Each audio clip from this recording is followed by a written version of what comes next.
Le sport ne forge pas le caractère, il le révèle. C'est cette conviction, ce mantra qui m'anime depuis des décennies, sur les terrains d'entraînement comme dans la vie. Et c'est aussi ce qui donne vie à ce podcast. Aller à la rencontre de celles et ceux qui, par leur parcours, leurs astuces et leur état d'esprit, nous montrent comment devenir triathlète, comment progresser et enfin comment performer en triathlon. Que nos invités soient des passionnés du dimanche, des amateurs éclairés ou des pros aguerris, chacun apporte sa pierre à l'édifice. Leurs expériences, leurs échecs, leurs victoires, c'est une mine d'or pour débloquer vos propres objectifs. Prêt à plonger ? Suivez le guide, ou plutôt suivez les guides. Et avant de commencer, un petit rappel. Retrouvez-moi sur les réseaux sociaux du podcast et sur votre appli préférée pour partager vos retours, vos questions ou simplement un petit mot d'encouragement.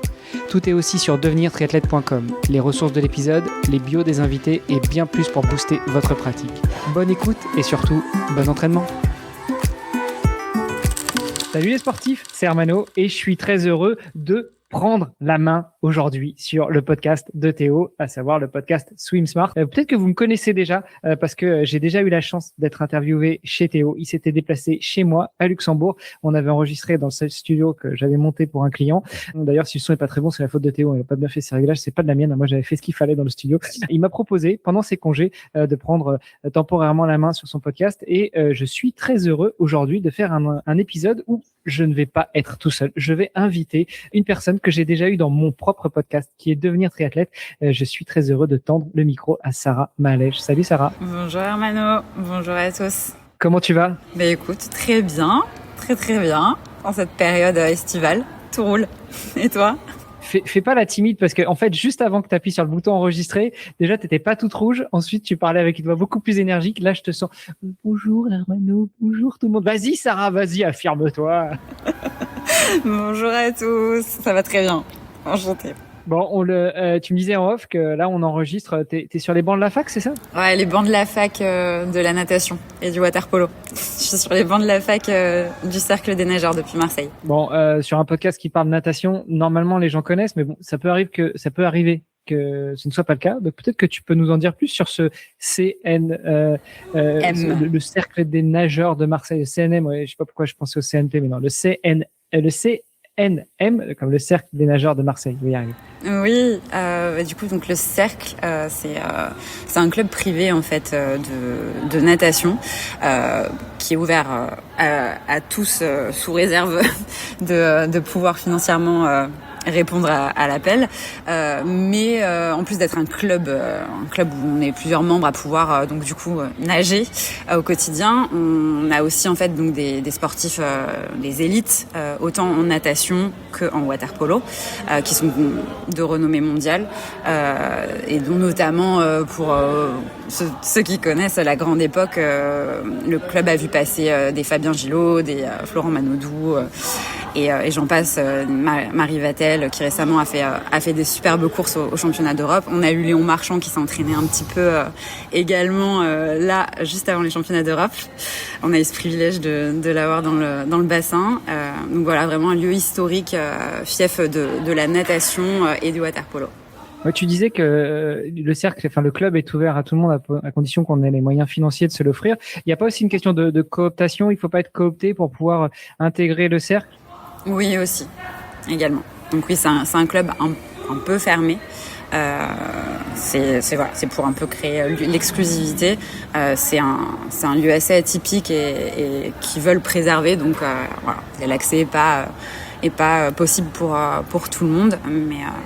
Mais lorsqu'on a l'opportunité et la chance de pouvoir s'entraîner ici, on l'a saisi. En tout cas, moi, je l'ai saisi.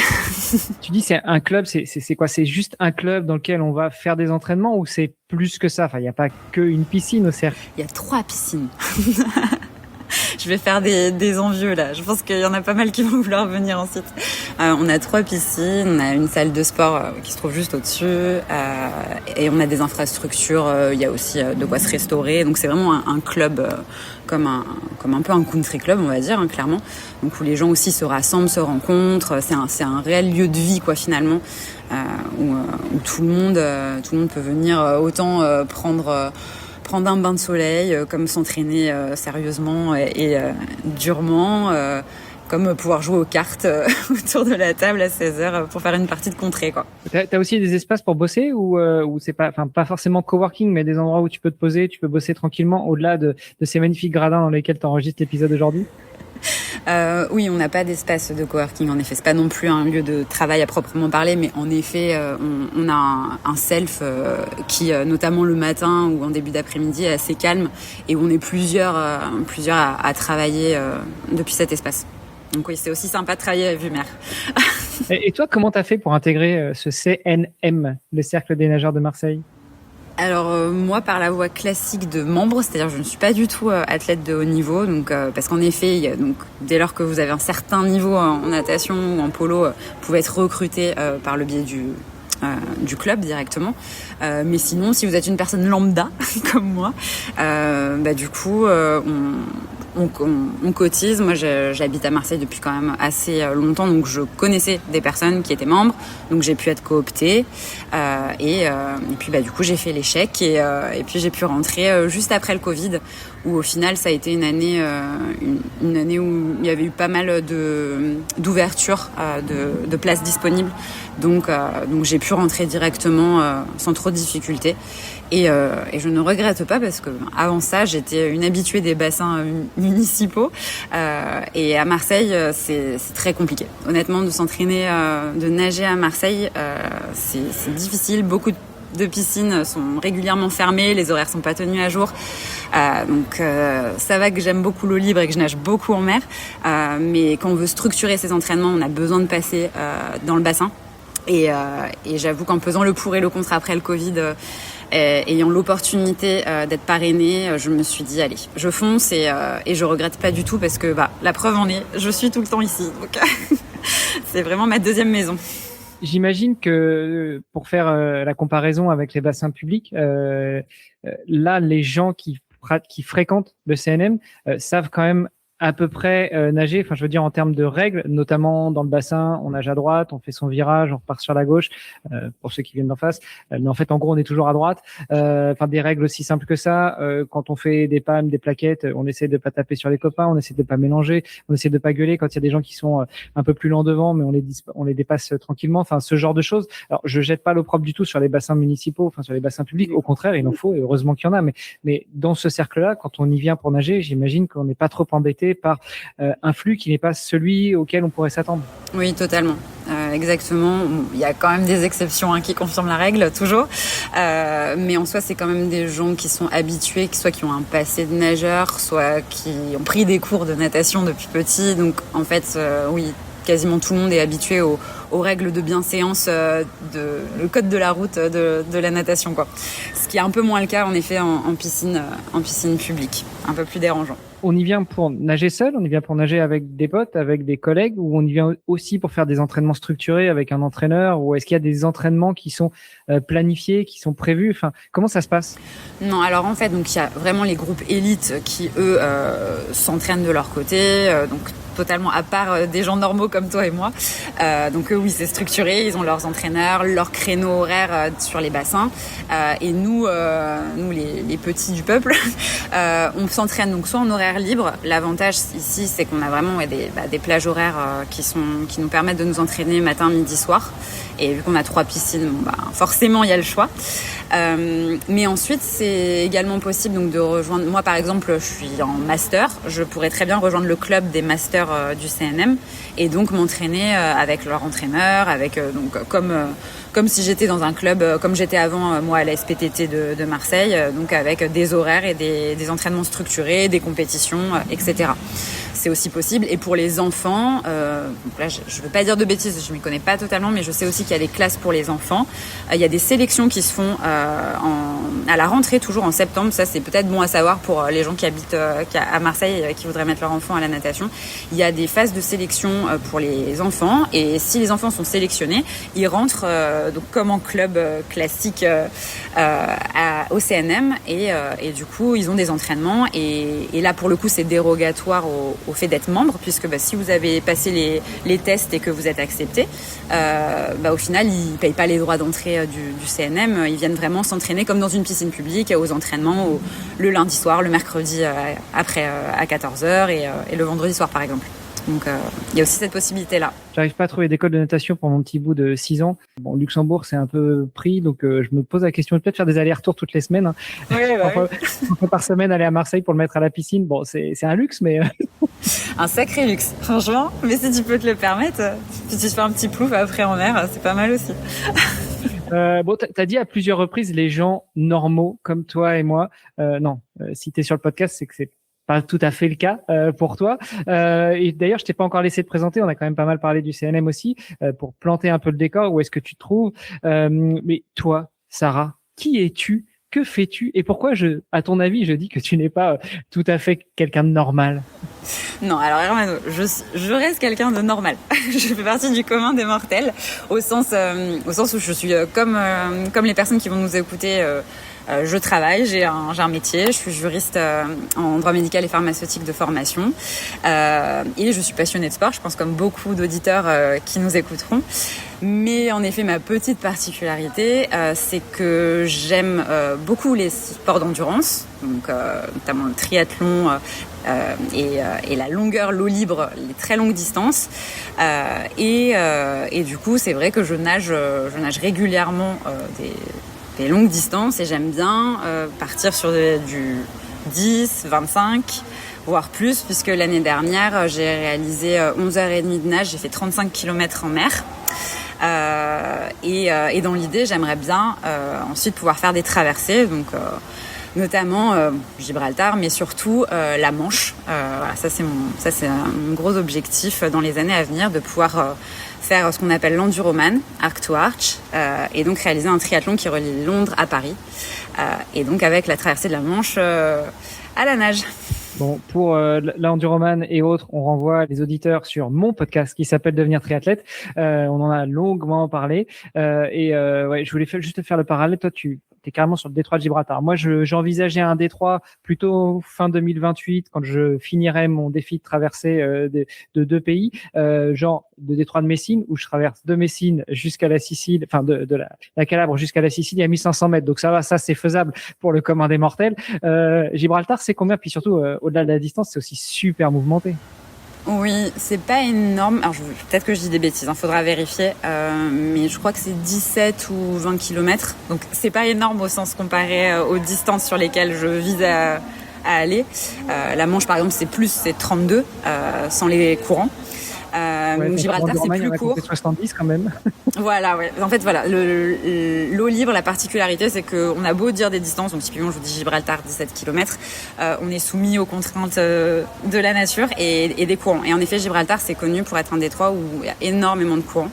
Donc après, ça dépend du jour auquel on nage. On peut faire un tout droit et aller très vite, comme peut-être doubler la distance si on a des courants qui sont en notre défaveur ce jour-là. Bon, et c'est quand tu aimerais faire ça? T'envisages de faire ça un jour ou t'as déjà planifié Gibraltar, la Manche, l'enduroman? Alors, l'idée, c'était de commencer, ça fait 1 an, en fait, 2 ans, exactement, que je réfléchis au projet autour de l'enduroman et que du coup, pour passer à la phase de sélection, qui demande un CV, une justification à un comité. J'avais décidé en fait de m'entraîner, de faire des défis ou des courses d'ultra endurance, notamment en eau libre. Donc j'ai réalisé de mon côté, moi toute seule dans mon coin l'année dernière, mes 11 heures et quelques de nage à Marseille. Et donc l'idée c'était de pouvoir planifier l'enduroman, de la structurer dès cette année. Au final, la vie a fait que j'ai décidé j'ai fait un marathon, j'ai fait le marathon de Boston, j'ai commencé à faire un peu des petits triathlons à gauche à droite, j'ai eu pas mal de boulot, donc bon, la vie a fait que j'ai un peu mis ça de côté, mais en ayant toujours ça en tête pour les 2-3 prochaines années, quoi. Dans 3 ans, ça serait bien.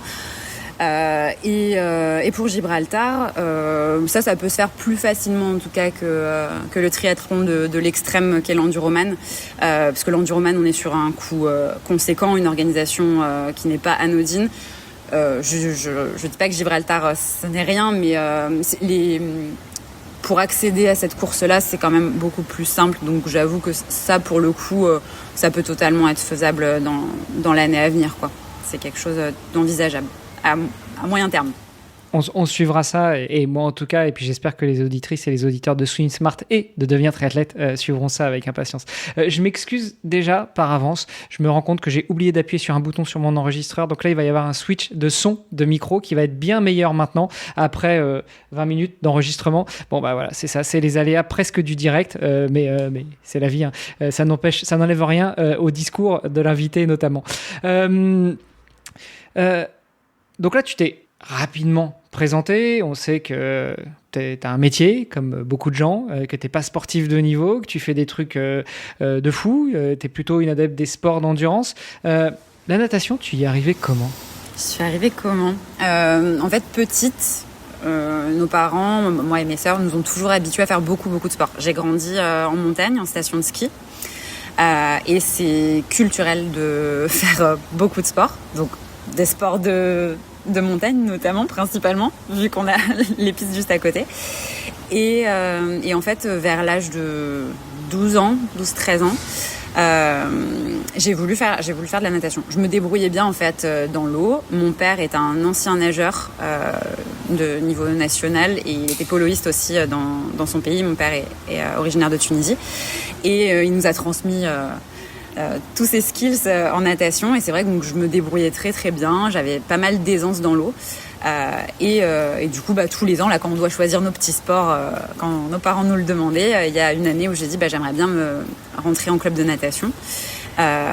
Et c'est comme ça que j'ai atterri donc à Albertville, parce que du coup en habitant en station, le plus proche c'était Albertville, et au final j'ai intégré donc le club, et ça s'est super bien passé. Enfin, j'ai adoré. J'ai commencé en y allant 2 fois par semaine, puis 3, puis 4. Merci papa et maman, surtout maman qui a fait les allers-retours quasiment un jour sur 2, parce qu'il faut savoir que j'habite à 45 minutes de la piscine, hein, donc juste l'aller, donc vous imaginez le temps qu'il faut. Donc merci à mes parents de m'avoir donné l'opportunité de pouvoir faire le sport qui me passionnait. Et en fait, ouais, je me suis prise d'amour pour la natation. J'avais un niveau correct. J'avais un niveau, je suis arrivée en niveau national en dos. Mais je suis jamais allée vraiment plus loin, au sens où en fait justement en habitant aussi loin des bassins, en n'ayant pas la piscine à côté, je pouvais pas m'entraîner tous les jours, je pouvais pas m'entraîner 2 fois par jour.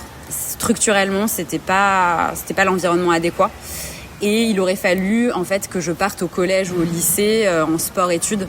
Et donc le plus proche c'était Chambéry ou Lyon, si je me trompe pas. Et ça s'est pas fait. Mes parents étaient pas forcément avaient pas forcément envie que je quitte le cocon familial. Puis moi j'ai pas pris mon courage à 2 mains, et je pense que j'ai pas eu l'audace à cet âge-là de dire je quitte ma famille et mon confort et ce que je connais. Donc au final je suis restée dans mon club, et puis après j'ai fait un peu plus rapidement que certains nageurs un burn-out, un trop-plein du bassin, et arrivé en fin de lycée, j'ai un peu lâché les bassins pour aller m'amuser avec mes copains sur les pistes et boire des verres le soir, quoi. Et à quel moment tu décides de partir sur Marseille ? Enfin, est-ce que le fait de partir sur Marseille a été dicté par ton envie d'être plus proche de l'eau, plus proche des bassins, te remettre à nager ? Est-ce que c'était une opportunité professionnelle, personnelle ? Alors, je suis partie pour les études, du coup, à côté de Marseille, à Aix-en-Provence, faire mes études de droit.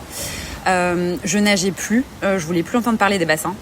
Ça faisait 2 ans, de mes 17 ans à mes 19 ans, je voulais plus entendre parler des bassins. Je voulais même pas aller dans un bassin, même aller à la mer, ça me gonflait, quoi. Je voulais plus voir l'eau. J'ai fait un vrai rejet. Et en 2e année de droit, j'avais une très bonne copine qui, elle aussi, avait fait de la natation plus jeune, niveau national, du coup à Aix. Et elle m'a dit, viens Sarah, pour se rajouter des points à la moyenne en bonus sport, viens, on va à la piscine, quoi. On aura 20, quoi. Et au final, on a remis un pied dans les bassins, et puis la passion est un peu revenue, quoi.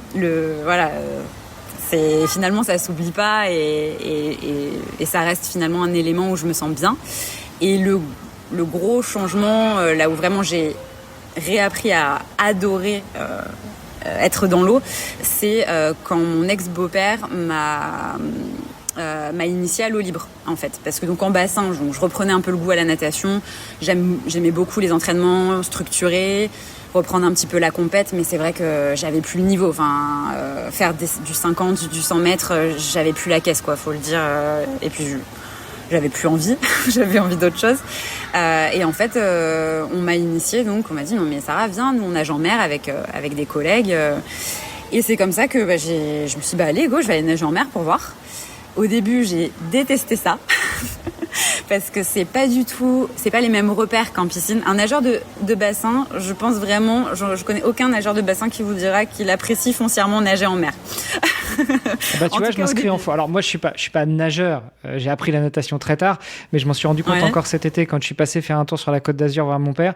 J'ai nagé tous les jours. Alors, attention, le premier jour, j'ai commencé par 200 mètres, j'avais mal partout, mais je me suis dit, je vais nager tous les jours. J'ai fini l'avant-dernier à 1800 mètres, donc ce qui est pas énorme évidemment, mais j'ai ressenti à nouveau ce plaisir vraiment de nager libéré dans l'eau et des sensations que j'ai pas du tout dans le bassin. C'est complètement différent. T'es dans le bassin, tu comptes les carreaux et c'est presque pas une image. Tu vois les carreaux, tu arrives à te diriger, tu vois le bord qui arrive, tu fais ton virage, tu repars, tu as tes repères, tu prends tes respirations, tu comptes ton nombre de bras, etc. Ce que tu n'as pas du tout en eau libre.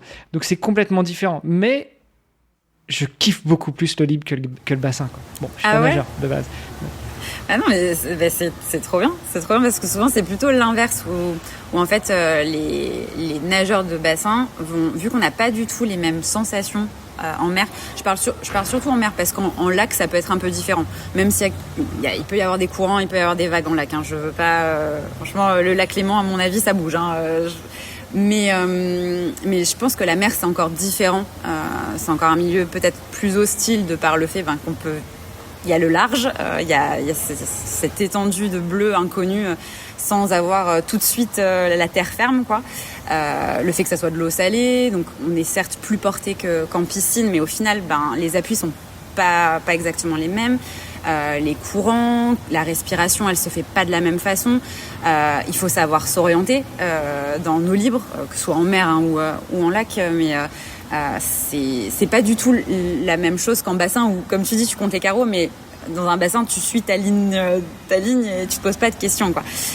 Et donc c'est vrai que quand tu viens de la natation, du bassin, où en plus il faut se le dire, les distances en compétition, je parle notamment, on est sur des distances beaucoup plus courtes que l'eau libre. Par exemple, le demi-fond en natation, ça va être le 800, le 1005. Lorsque tu es en eau libre, on est classiquement, en général, sur les plus petites distances. Souvent, ça va être du 2,5 en compétition. Mais si on est sur des distances olympiques, on est sur du 5, du 10, du 25, tu vois. Donc pareil, c'est pas du tout la même approche. Faut quand même structurer son entraînement, mais c'est un peu comme tu fais de l'athlé, c'est pas du tout la même chose un mec qui fait du 100 mètres, du 400 mètres et un mec qui fait du 10 km ou du marathon, quoi. Et donc c'est vrai que l'approche est pas la même, et vu que les sensations sont pas les mêmes dans les deux environnements, je sais, moi en tout cas, les gens qui font beaucoup de bassins, ils ont un peu du mal à aller en eau libre. Et après, il y a un autre paramètre qui est celui, comme je te disais, de l'inconfort, de l'inconnu. Il y a des gens qui sont pas forcément non plus à l'aise, et ça, je peux le comprendre, puisque l'environnement qui est la Méditerranée ou tout autre eau libre, environnement d'eau libre, on est sur un environnement qui n'est pas le nôtre. Donc forcément, on peut être en inconfort, voire paniquer, chose qu'il faut pas du tout faire. Donc totalement différent. Et en même temps, ça se complète. Ça, on pourra en reparler, mais on peut pas faire de l'eau libre sans se structurer et sans nager aussi en bassin. Sans structurer son entraînement, même à petite échelle. C'est important aussi de nager en bassin et pas toujours nager en eau libre, quoi. Tiens, parlons-en, justement. Qu'est-ce qu'il y a de si important dans le fait de structurer ses entraînements quand même en bassin, même quand on fait de l'eau libre, même quand on fait beaucoup d'eau libre, même quand on fait de l'ultra-distance?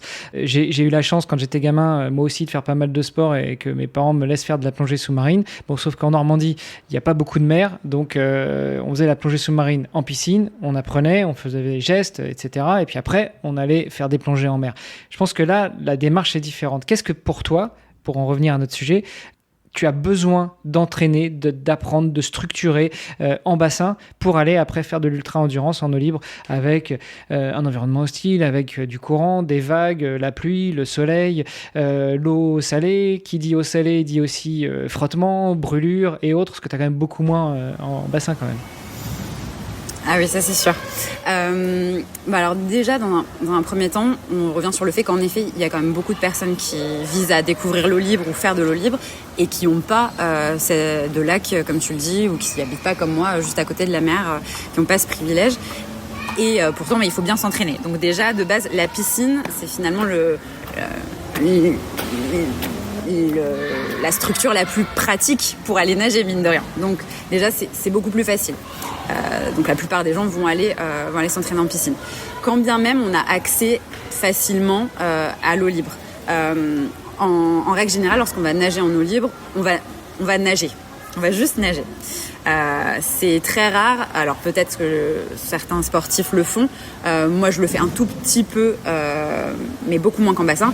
En eau libre, tu vas partir tu vas devoir te faire 2 kilomètres. Tu vas te faire 1 heure, 1 heure et demie, 45 minutes, que sais-je. Mais tu vas juste partir nager. Tu vas te donner un point et tu vas revenir.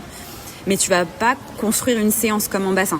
Tu vas pas faire d'échauffement, tu vas pas faire des séries, tu vas pas faire des éducatifs, tu vois. Et au final, pour progresser en natation, la natation, un sport d'endurance un peu finalement fastidieux et difficile, mais il faut se dire c'est la répétition qui fait que le geste devient de plus en plus efficient et pour ce faire, il faut nager. Donc certes, il va falloir borner un petit peu, mais il va surtout falloir travailler sa technique, travailler des allures différentes, faire un peu de vitesse, parce que même si on est en eau libre du plus long, il faut toujours faire de la vitesse. Donc l'avantage du bassin, c'est que ça va permettre aux personnes de pouvoir travailler leur technique, donc les éducatifs, de pouvoir faire des entraînements structurés avec des séries très rapides, très type VMA, des séries un peu plus longues pour travailler au seuil. Et je conseillerais au final, dans un premier temps en tout cas, de privilégier l'eau libre lorsqu'on le peut pour faire ces séances un peu type comme en course à pied, je dirais EF, quoi. Tu vois, on va juste nager, quoi. Ça, dans un premier temps. Voilà, en endurance fondamentale, par exemple. Parce que, alors après, il y a d'autres niveaux, hein. Quand on arrive à un certain niveau, en effet, on pourra faire des entraînements type en mer aussi ou en lac. Mais c'est vrai qu'au quotidien, pour progresser, la piscine, c'est essentiel. Et même moi qui adore nager dehors en mer, et si je pouvais, je nagerais tous les jours en mer, je me force à revenir au bassin parce que je vois bien que ma technique de nage, elle a besoin d'être corrigée, j'ai besoin de faire des éducatifs, j'ai besoin de faire de la vitesse et il faut que je repasse dans le bassin, quoi. J'apporte une petite modération, en tout cas une petite précision pour ceux qui aiment nager en eau libre et notamment, enfin surtout en mer et qui parfois ont besoin de faire des séances structurées. Il y a un truc que vous pouvez faire aussi, c'est clairement en France il y a des normes, notamment par rapport aux bouées jaunes qui sont espacées de la plage. Donc déjà ça c'est une première indication. Bon, en général, suivant votre niveau de nage, déjà un mouvement de bras égale plus ou moins 1 mètre. Ça peut être un premier indicatif aussi. Vous comptez le nombre de mouvements de bras jusqu'à la première bouée, puis vous savez qu'elle est à peu près soit à 100 mètres, soit à 200 mètres. Ça, c'est déjà le premier indicatif. Ensuite, entre 2 bouées, si elles sont comme une ligne dans un bassin, vous comptez les mouvements de bras, puis vous savez aussi combien de mètres il y a entre chaque bouée. Ça peut vous permettre, là, de faire du travail d'éducatif. Vous dire, entre 2 bouées, il y a 12 mètres 50, vous prenez 3 bouées, ça fait 2 espaces de 12 mètres 50, ça fait 25 mètres, ça vous fait un bassin de 25, vous pouvez vous amuser à travailler sur 25 mètres en faisant des allers-retours le long de ces bouées. Il y a aussi un truc tout bête, notamment quand on fait du triathlon, on va à la bouée, puis on s'amuse à faire le tour de la bouée. Ça permet aussi de faire les passages de bouée, main droite, main gauche, en dos, en avant. Bon, ça c'est juste pour faire quelques exercices d'éducatif quand on est en eau libre. Et puis après, pareil, sur le travail de distance, d'une bouée à l'autre, on nage on respire en 3 temps, de l'autre, on revient, on respire en 5 temps, puis on va plus ou moins vite, etc. Enfin, je suis d'accord avec toi que le bassin est essentiel, que le bassin permet de travailler plein de choses qu'on ne peut pas forcément travailler en eau libre, mais en eau libre, on a quand même moyen de faire quelques trucs aussi. Ah oui, ça totalement. Mais je te relance, t'as bien fait de préciser ça. Je disais plus que, à mon sens, c'est important de faire les deux, et notamment aussi pour les personnes qui sont pas forcément à l'aise en eau libre et ou qui commenceraient peut-être, au sens où dans un environnement où on n'est pas forcément à l'aise et où déjà on doit penser à comment s'orienter, ne pas stresser, ne pas voir le fond, possiblement ne pas boire la tasse, se rajouter, tu vois, le travail d'éducatif, se rajouter le travail d'allure, je pense que ça peut faire aussi beaucoup, tu vois, finalement à gérer. Alors, c'est faisable, mais tu vois, même moi, franchement, je préfère faire mes éducatifs sur un bassin où l'eau, elle bouge pas, plutôt qu'en mer, où au final, des fois, t'es là, wow, enfin, mettre les plaquettes et le pouille en mer, même certains swimrunners, franchement, des fois, il faut qu'ils s'accrochent, quoi. Mais oui, bien sûr, tout est faisable et on n'oublie pas. Tenir le plus important, c'est faites ce qui vous plaît, ce que vous aimez. Si vraiment vous détestez aller en piscine et que vous habitez au bord de l'eau et que vous adorez aller dans votre lac ou à la mer, bah oui, allez-y, c'est 1000 fois. Mais ce que je veux dire, c'est que voilà, si jamais vous avez l'opportunité d'avoir accès aux deux, et ou si vous n'avez pas accès à l'eau libre au quotidien, sachez que vous pouvez quand même vous entraîner et quand même progresser, même en étant en bassin. Et quand même, inversement aussi, si vous prévoyez de faire un triathlon, si vous prévoyez de faire du swimrun, si vous prévoyez de faire de l'aquathlon, ou si vous prévoyez de faire de la nage en eau libre pour des compétitions nationales ou autres, allez titiller l'eau libre. On peut pas tout faire en bassin parce qu'il y a plein de choses que justement on ne fait pas en bassin. L'orientation, nager la tête levée, regarder les algues, les poissons et les méduses quand on est en mer, bah ça on le travaille pas en bassin. Voilà, il y a quand même des choses qu'il faut faire aussi en bassin. Il faut quand même aller toucher l'eau avant, il faut aller goûter l'eau, il faut aller voir un petit peu ce qui s'y passe. Éventuellement, alors, toujours en eau libre, faire des séances à plusieurs, parce que si jamais il y a une défaillance, en bassin, c'est rare qu'on soit seul dans le bassin, il y a toujours au moins un maître nageur. En eau libre, s'il vous plaît, allez-y à deux, au moins, comme ça, s'il y en a un qui va pas bien, il y a l'autre qui est là pour rattraper, quoi. Mais petite précision. Tu parles d'éducatif, ça fait 20 ans que tu nages, Sarah. Tu fais toujours des éducatifs ? Ah bah oui, à chaque séance. Bon, Swim Smart est un podcast pédagogique, didactique, pour aider les gens à remettre ou à mettre la natation dans leur quotidien. J'espère que Théo, il m'écoute et qu'il va être content que j'ai bien appris ma leçon. Mais du coup, j'insiste un peu là-dessus parce que, on est toujours amené à faire des éducatifs, on est toujours amené à s'entraîner et pas que sur la distance ou sur la vitesse, mais sur plein d'autres sujets, même quand ça fait 20, 30, 40 ans qu'on nage. Même un Léon Marchand qui vient encore de faire de beaux records au championnat d'Europe, il fait des éducatifs tous les jours. Mais toi, tu fais quoi comme éduc, justement, et notamment pour ceux qui nous écoutent, qui se diraient qu'est-ce que je fais quand je vais me mettre dans l'eau ? Alors, je vais peut-être pas parler des éducatifs classiques qu'on a un peu tous en tête. J'espère. Ou alors si je vais le dire. Mais ça peut être du travail sur un seul bras. Ça peut être du travail au niveau de la respiration, ça peut être du travail où vous allez chercher vraiment votre aisselle pour vraiment avoir le mouvement d'amplitude totale. Ça peut être sur du coup de bras. Des fois, on est... il y a plusieurs éducatifs. S'il faut, on fera une petite fiche. Mais par contre, là où je peux vous dire, où c'est important aussi si vous voulez faire de l'eau libre, c'est qu'il y a des éducatifs en piscine, tout bêtes, mais qui sont assez bien à faire pour s'entraîner à nager en eau libre. Typiquement, comme tu l'as dit, en eau libre, on doit s'orienter, donc on sort la tête de l'eau. Et moi, c'est vrai que très régulièrement, je fais des éducatifs où je nage en crawl water polo. Par exemple, je vais faire 25 mètres de crawl polo, puis 25 mètres classique, et je vais le répéter plusieurs fois. Donc le crawl polo, par exemple, ou alors de faire, vous faites, 3 à 6 coups de bras, et vous entraînez à lever la tête en nageant. Parce qu'il y a ça aussi, souvent je le vois, il y a beaucoup de gens en eau libre, pour s'orienter, ils sont obligés de s'arrêter. Ils n'arrivent pas à nager en relevant la tête, tu vois. Alors en crawl polo, t'es d'une certaine façon où au final, t'arrives à tenir ta tête, mais lorsque tu nages correctement avec ta tête classiquement type natation, il y a beaucoup de personnes qui n'arrivent pas à relever la tête et à continuer de tracter l'eau. Et ça peut être bien de le travailler typiquement en bassin. Donc vous faites vos coups de bras, vous faites 3 coups de bras, vous respirez à gauche, 3 coups de bras, vous respirez à droite, et le prochain coup de bras, vous respirez devant. Mais vous tractez et vous avancez. Donc ça, c'est pas mal. Après, qu'est-ce qu'il y a d'autre à faire en éducatif pour l'eau libre ? Peut-être, c'est pas le cas de tout le monde, mais on est quand même nombreux à le faire, donc je donne comme conseil ça. Souvent, en eau libre, on respire d'un seul côté. Si on a les courants ou qui viennent de la gauche, on va plutôt respirer à droite pour éviter de se prendre les vagues, par exemple.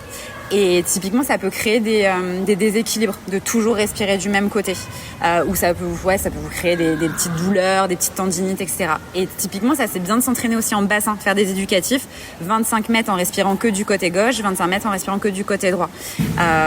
On nous apprend à nager, souvent on nous apprend à nager en trois temps, 3 coups de bras, vous respirez, c'est un peu la base.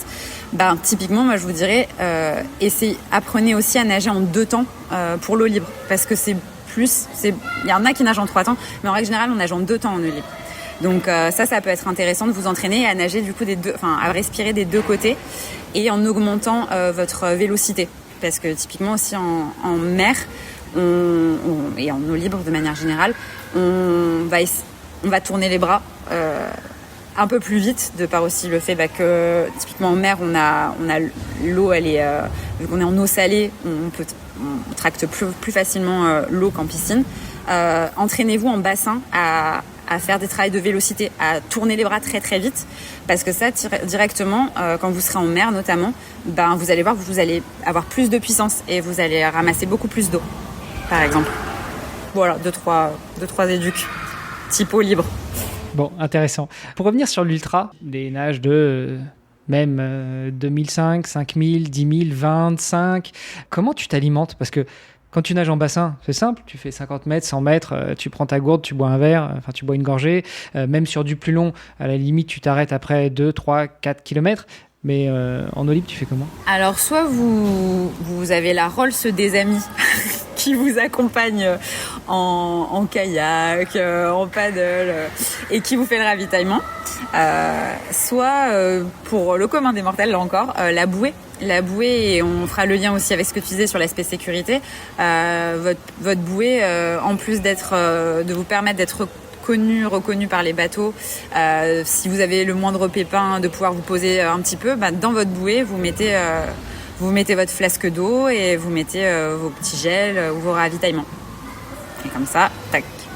Puis vous mettez un AirTag ou équivalent et puis votre téléphone, comme ça, si jamais il y a vraiment un problème et que vous en démordez pas, vous allez nager tout seul, au moins à un moment vous vous arrêtez et puis vous sortez le téléphone pour passer un coup de fil, quoi.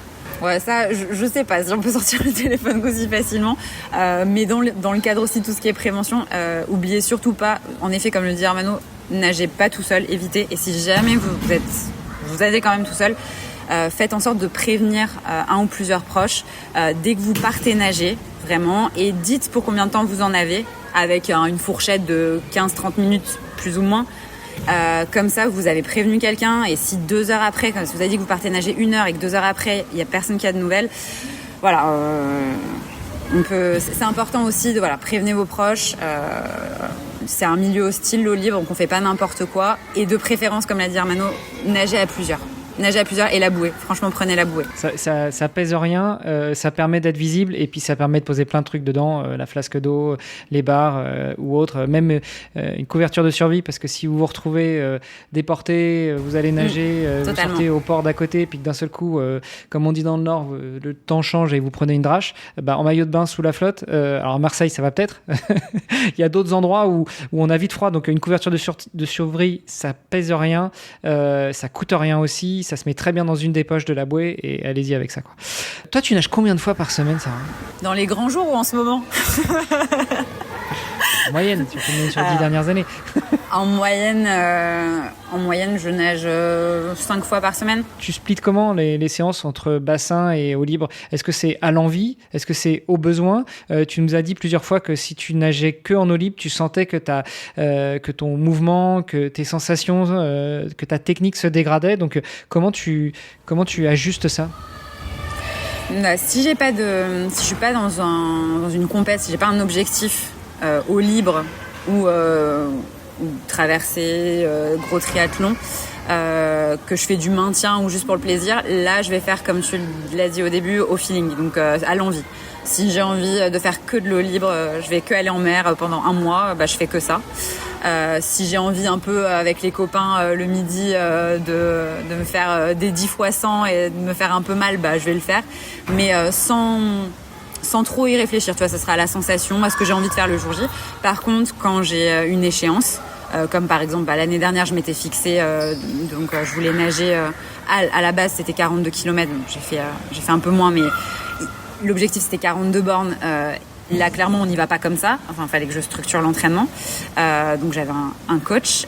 Et là, en effet, par contre, j'avais 2 doubles séances. Et oui, j'avais de l'eau libre. Oui, j'avais des entraînements en piscine que ma coach me donnait. Et puis, là, même si j'ai pas envie, je réfléchis pas et j'y vais, quoi.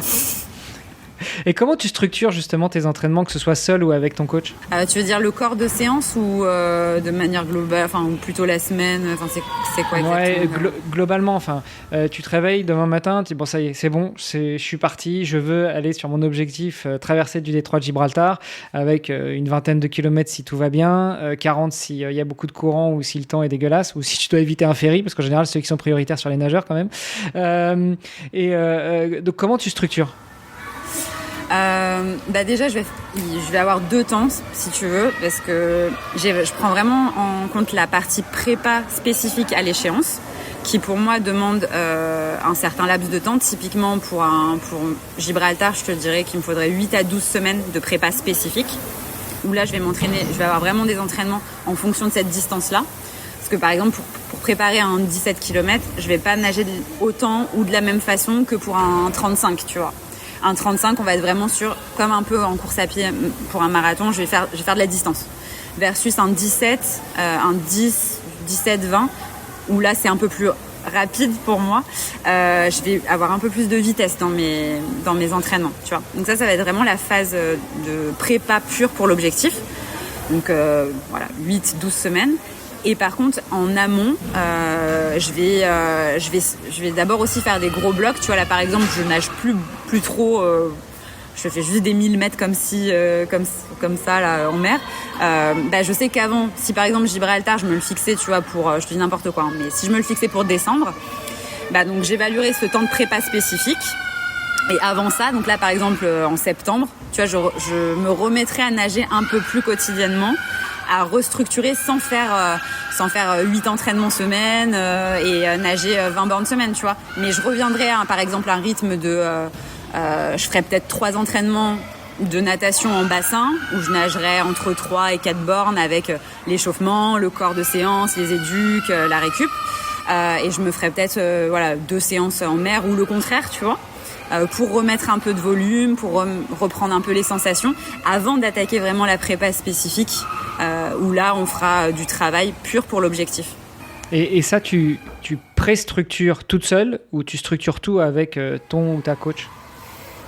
Je le fais de mon côté. Enfin, ça, ce que je t'ai expliqué, c'est ce que je me mets moi en place. Et pour la prépa spécifique, là, j'avoue que je prends un coach. Parce que bien que j'ai quand même un peu d'expérience et tu vois, toutes mes séances de natation elles sont notées depuis que j'ai nagé adolescente, quoi. Donc j'en ai des séances sous le coude et on trouve plein de choses maintenant sur internet. Donc honnêtement il y a pléthore de séances et de prépa qui sont bien faites, mais je pense que quand on se fait les choses tout seul, on a tendance à rester dans sa zone de confort. En tout cas, moi, je vais rester dans ma zone de confort. Donc, je vais faire là où je suis le plus confortable, je vais faire des séances qui me plaisent.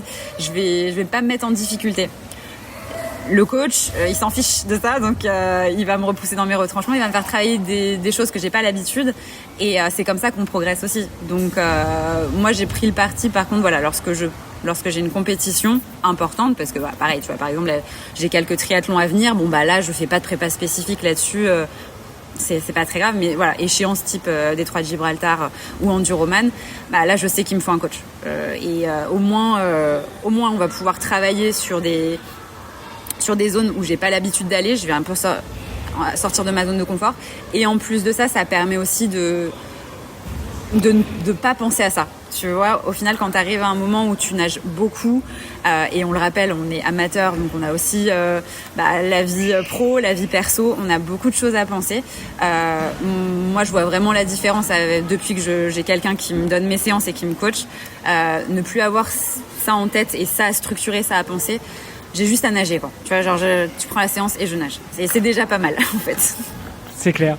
Tu disais pour une traversée comme Gibraltar où c'est 17, 20, c'est un peu plus rapide que sur du plus long, notamment la Manche. Après, en introduction, on se disait justement que ce soit Gibraltar ou que ce soit la Manche, suivant les conditions et suivant le courant, tu peux être amené presque à doubler parfois. Donc là, tu vas préparer comment un truc comme ça, au-delà de regarder la météo puis te dire bon alors si je passe là, ça devrait le faire. Mais si au final, quand t'es dans le bouillon, ça passe pas, t'as juste quand même ton allure, tu serres les dents une fois que tu es à 25 bornes et puis tu dis putain je crois que j'ai fait une connerie et je suis reparti pour 15 de plus. C'est pour ça que les fondements et la base avant tout en eau libre, mais comme tout sport d'endurance, c'est de borner, c'est d'avoir du foncier.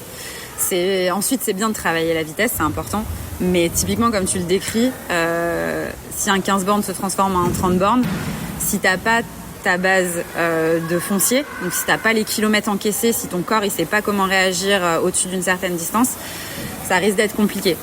Donc il faut pouvoir en fait trouver le juste équilibre entre faire pas mal de bornes, mais pas trop non plus pour quand même te permettre d'avoir des moments où tu travailles la vitesse sur ce type de distance qui est un peu entre deux, tu vois. Alors j'en profite, s'il y a des triathlètes ou des coureurs qui nous écoutent, ça marche aussi dans les autres sports. C'est vrai que notamment les marathoniens, quand on prépare un marathon, c'est rare qu'on fasse des séances de plus de 35 bornes dans la phase de prépa spécifique. En revanche, l'approche est la même. Normalement, sur un marathon, il ne va pas être doublé parce qu'il y a un métro qui a renversé quelqu'un et qui te font faire tout un détour. Soit la course, elle est arrêtée, soit ils trouvent un moyen pour te faire avancer quand même. Mais ça n'empêche que si tu sais courir 50 ou 60 bornes, le jour où tu en cours 40, tu n'as pas la même approche que quand tu n'as jamais couru plus de 35 bornes. Bon, c'est mon point de vue. Exactement. C'est pas forcément celui de tous les coachs, mais c'est le mien. Moi, je te rejoins. Pour le coup, je suis un peu partisane de ça aussi. Je sais qu'il y a 2 écoles là-dessus, mais je trouve que pour tout ce qui est endurance, il faut borner, quoi. On le voit, même les sportifs de haut niveau, même ceux qui bornent pas beaucoup, ils bornent quand même énormément. Et il faut développer cette caisse, il faut habituer son corps, en fait, à ces efforts répétés. En cyclisme, en course à pied ou en natation, c'est la même chose. Avant d'aller sur du travail de vitesse, il faut déjà avoir le foncier. Pour moi, c'est essentiel. Ouais, ça, on n'en démordra pas. Et l'endurance, et c'est justement en travaillant l'endurance qu'on va améliorer ses conditions physiques, ses conditions cardiaques, et qu'on va aussi pouvoir travailler plus facilement la vitesse. Bref, ça c'est un autre sujet, je pense. Et ça fait déjà presque 1 heure qu'on se parle. Je voulais pas faire trop long, déjà parce que tu l'as dit, on a une vie pro et une vie perso et une vie sportive et podcastique. Donc je pense qu'on est pas mal là. Est-ce qu'il y a des sujets que tu imaginais aborder qu'on n'a pas abordé, ça? Qu'est-ce qu'on n'a pas abordé ? Franchement, on a un petit peu fait le tour, je trouve. Je redirais, même si je l'ai déjà dit, vraiment, faites-vous kiffer, surtout, ça c'est le truc le plus important. Donc peu importe le milieu, ce qui est le plus important, c'est que vous preniez du plaisir. Après, voilà, là je vais faire un peu ma petite coach, un peu relou, mais il faut aussi comprendre que le plaisir, il vient en se forçant un petit peu, en prenant l'habitude de... Le corps, le cerveau, on est un peu fainéant, faut se le dire. On va toujours préférer être dans ce qu'on connaît, posé dans son canapé, en rentrant du travail, cocooning, on est bien, plutôt que se mettre un coup de pied au cul pour aller en plus dans l'eau, quoi. Je pense que l'eau, c'est encore plus particulier, tu vois, que la course à pied, par exemple, où on se met un coup de pied, on met les chaussures, on part. Là, tu vois, faut préparer ton sac, faut aller à la piscine, c'est une autre orga, quoi. Tu vas dans l'eau, il fait froid, t'es mouillé, l'hiver, il faut te sécher les cheveux. Enfin, voilà, je comprends tout ce qui va autour, tu vois, et qui peut être un peu pénible, voire démotivant. Mais ce qu'il faut peut-être dire et bien faire comprendre, c'est que on regrette jamais d'avoir fait une séance. Par contre, on regrette de pas y être allé, tu vois. Et dites-vous que le plaisir vient aussi par le plaisir de nager vient aussi par le fait de la contrainte et de l'exigence que vous vous mettrez. Chacun à son échelle. Si c'est aller 1 fois par semaine nager le dimanche, bah ok, allez-y, mais allez-y tous les dimanches, tu vois. Allez-y tous les dimanches pendant 1 an et vous verrez à quel point vous serez fiers de vous, à quel point vous allez progresser, parce que même si vous y allez qu'une fois par semaine, je peux vous assurer que quelqu'un qui va une fois par semaine tous les dimanches nager, il va foncièrement plus progresser et il aura un mental beaucoup plus costaud que le gars qui il va y aller 3 ou 4 fois par semaine pendant 4 semaines à tous les cycles de 6 ou 8 mois, tu vois. Donc on n'oublie pas que voilà, les sports d'endurance, c'est un travail, c'est des sports qui se construisent sur du long terme. Ça prend du temps. C'est pas forcément évident et facile, mais honnêtement, ne vous écoutez pas trop des fois. Et je vous assure que derrière, vous serez d'autant plus fiers. Vous allez progresser, c'est sûr, et vous allez prendre du plaisir à force, vraiment. Merci pour cette belle leçon. Juste pour compléter, 1 fois par semaine, ça fait 52 fois dans l'année quand même. Donc, c'est sûr que si tu compares à celui qui va nager 3 fois par semaine pendant 4 semaines et après qui fait plus rien, il aura déjà fait beaucoup moins. Exactement. Bon, écoute, on va pouvoir finir cet épisode. Déjà, comme je le fais sur Devenir triathlète, le podcast, le mien, s'appelle Devenir triathlète et je demande comment devenir triathlète. Ici, c'est Swim Smart. Comment est-ce qu'on nage intelligemment, selon toi, au-delà d'y aller très régulièrement et de se fouetter un petit peu des fois? Juste on nage, hein. Franchement, juste y aller. Je suis désolée Armano, hein, c'est très cliché, ça apporte rien de ce que tu viens de dire, mais juste y aller. Genre, allez nager. Vous allez voir, ça va vous faire un bien fou. Et comme je te disais, ça te permet tellement d'être fier de toi, je trouve, d'aller dans un bassin ou en mer et le bien-être qu'ensuite que t'as après une séance. Enfin, je connais personne qui est sorti d'un bassin qui ensuite était pas en train de planer à 3000 et en mode c'était trop bien, quoi. Donc franchement, juste aller dans l'eau, quoi. Aller dans l'eau, que ce soit pour 300 mètres, 1000 mètres ou 10 000 mètres, on s'en fout, mais juste aller nager. C'est un des rares endroits aussi, faut pas l'oublier, où on est totalement déconnecté et seul avec soi-même. Et mine de rien, je pense que c'est rare maintenant de nos jours d'avoir ces soupapes de décompression, tu vois, où on n'est plus dans l'attractivité, dans la stimulation par le téléphone, par les gens, par le bruit. Dans l'eau, c'est le silence qui règne, c'est toi avec toi-même, toi avec tes pensées. Vous êtes là vous pouvez vous concentrer sur vous et uniquement sur vous. Et ça n'a pas de prix, quoi. Je te remercie. Et puis, dernière question, où est-ce qu'on te suit, qu'on t'encourage, qu'on vient te poser des questions si on a envie? Alors, je vous dirais principalement sur mon Strava. Bien que je sois sur Instagram, j'avoue que mon Instagram, je suis encore en privé et je mets pas grand-chose. Alors que sur Strava, voilà, là pour le coup, je parle pas mal de mes séances. Il y a pas mal d'exemples de séances aussi que je mets. Et puis, j'échange aussi pas mal là-dessus. Donc, on mettra s'il faut mon Strava. Et n'hésitez pas si vous avez envie de partager, de discuter. Je suis toute oui. Super. Eh ben écoute, merci beaucoup Sarah. Bonne continuation. Bon plouf. J'imagine que là tu vas t'enchaîner sur une séance là. Oui. Petit sunset. Petit sunset en mer. Petit coucher de soleil. Ça va être sympa. Ça va être sympa. Profite bien, amuse-toi bien. T'as le droit de repenser à tout ce qu'on s'est dit pendant le podcast. Et puis si t'as envie d'ajouter des choses, traîne pas trop, tu me les envoies. Et puis j'essaierai de les ajouter dans les notes de l'épisode qui devrait sortir demain, après-demain. Je te confirmerai ça. Ok ? Ça marche. Merci beaucoup Hermano en tout cas. Merci beaucoup Sarah. À plus. À bientôt. Ciao, ciao. C'était Devenir triathlète. Merci d'avoir écouté cet épisode jusqu'au bout. Alors si ça vous a plu, vous pouvez nous suivre sur nos réseaux sociaux, Instagram, LinkedIn et Facebook. On se rejoint maintenant sur devenirtriathlète.com. Vous allez retrouver l'ensemble des épisodes, mais aussi des outils, des ressources et des conseils gratuits pour débuter, progresser ou performer en triathlon.